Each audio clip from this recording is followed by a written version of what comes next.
You know how I said the state of Israel is on borrowed time? Turning Point USA is on borrowed time. When somebody like Bret Weinstein starts changing his tune, starts changing his thought process on the state of Israel, that is a huge step, because guys like that generally don't come around.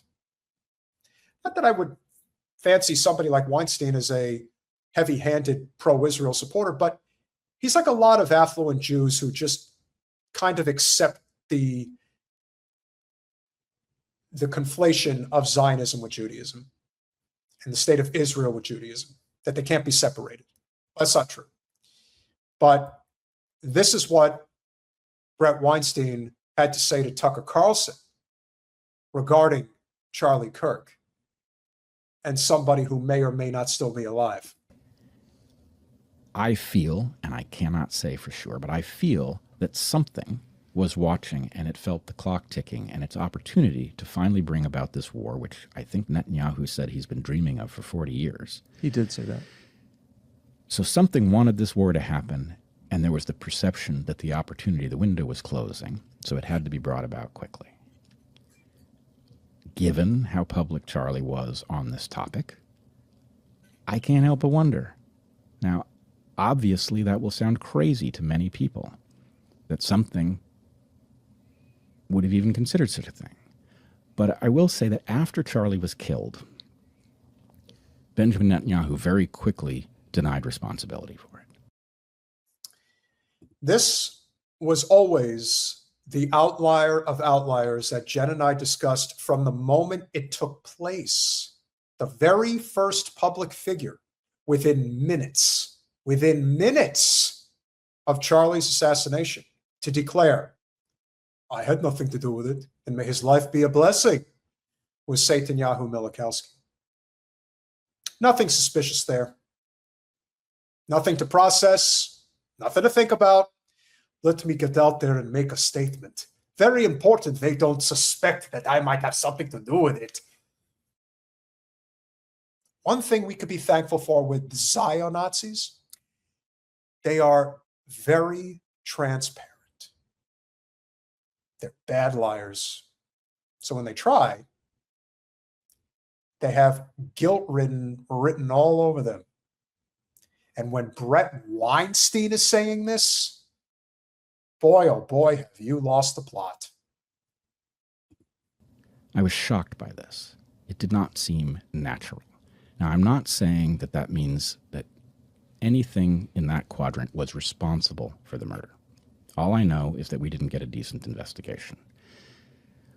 But I did feel, and maybe I hope you will tell me that I'm imagining this.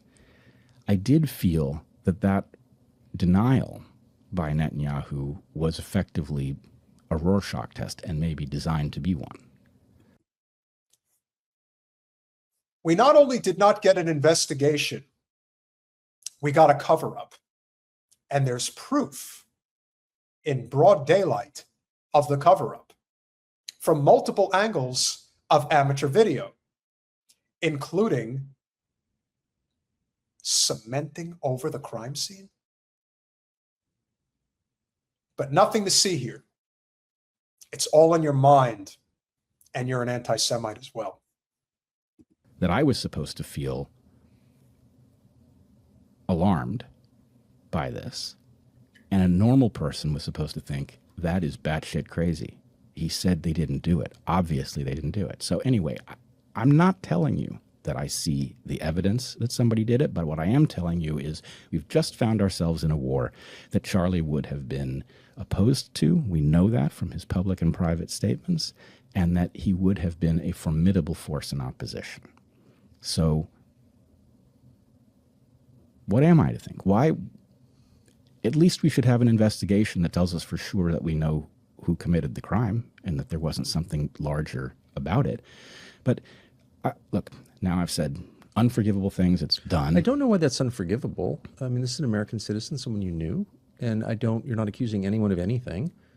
And I do think, leaving aside Charlie's murder and, the question of who did it, for a foreign leader to weigh in immediately and hog all the attention and make it all about himself and start issuing all these statements about how Charlie lived and died for Israel is totally unforgivable. And I say this as his friend. I just think if someone did that to me after my death, I think my family would be outraged. It's not about you.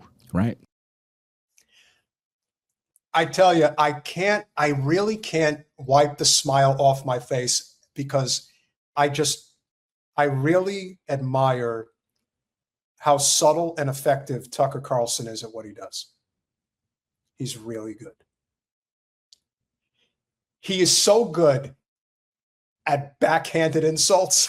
I mean, the way he just backhanded Netanyahu, and he tried to do it, and he does it in a way as if I'm just asking questions. I'm not saying you're a dickhead. I'm just saying that what you did was not appropriate. So you form your own conclusions. Its implications is very sharp. So, as I said, and Tucker's intelligence. I don't care what anybody says. But some people in intelligence actually are trying to do right. Because some people see the tea leaves in terms of what's happening to our country. At the same time, how do you not notice? But if, like I said, if somebody like Bret Weinstein starts talking like this, boy, you got a lot of problems. You got a lot of problems that you didn't have a couple of years ago, but you got them now. Now you're really running out of time and real estate. BB. So that was disgusting behavior from someone with a track record of disgusting behavior. But at the very least, we could say that's just wrong. That's not how you behave in the wake of a young man's murder. And I'm never alleged, I don't even talk about this topic, and I'm not going to now, other than to say, I think everything you've said is entirely reasonable, and it's not an insult to the living, Well, to want to know what happened to the dead. The more we talk about it, the more we question it, the more we recognize what really went on, the more we realize that what we've been told is not the truth. Will we ever know the full truth and the full scope of everything that has gone on? I don't know. But what I do know is that what we're trying to do here is break Israel's stranglehold over our country. And we're doing it. That's part of our responsibility on this channel. As much as anything, what we are here to do is to break Israel's stranglehold here in the United States.